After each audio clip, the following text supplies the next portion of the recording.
भैया मैं डॉक्टर बन गया। जी क्या हुआ? मैंने सपना देखा कि अपना अक्कू डॉक्टर बन गया है। जी सुबह का सपना है, सच भी हो सकता है। क्या? अगर ये सपना सच हो गया ना तो आपको जो चीज मांगेगा वो दिला दूंगा। सच्ची? चलो अभी सो जाओ।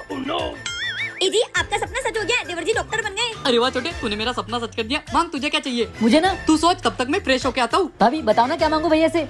भाभी एक काम करता हूँ, भैया से बुलेट मांग लेता अरे हूँ। नहीं देवर जी, तुम ना वो बैटरी वाली गाड़ी ले लो। बैटरी वाली गाड़ी? अरे देवर जी, अगर आपको आधी रात को कहीं जाना होगा तो तुम वो भटभट ले लोगे तो उससे तुम्हारे भैया को पता चल जाएगा। पर अगर तुम वो बैटरी वाली गाड़ी ले लोगे तो उससे तुम्हारे भैया को पता ही नहीं चलेगा। वाह भाभी आपका तो जवाब नहीं। बता छोटे, क्या सोचा है, क्या चाहिए तुझे? भैया मुझे वो रुको रुको, वो खड़ूस फॉर्मा डॉक्टर का फोन आ रहा है। क्या बोलता था कि मेरा भाई कभी डॉक्टर नहीं बन सकता ना। साले देख, मेरा भाई डॉक्टर बन गया और तू जिंदगी भर साड़ा सा क्लिनिक ही चलाते रहना। साले 2 करोड़ के डॉक्टर हर पेशेंट को वो लाल सफेद गोली देते रहता है। और कुछ बोलना बाकी है? अच्छा हो गया तू यही आ गया। देख मेरा भाई डॉक्टर बन गया। अबे अकल के अंदे, जो तेरे भाई ने डॉक्टर का कोट पहना ना वो मेरा ही है। हाँ, सुबह तेरी बीबी आई थी मुझसे मेरा कोट मांगने के लिए।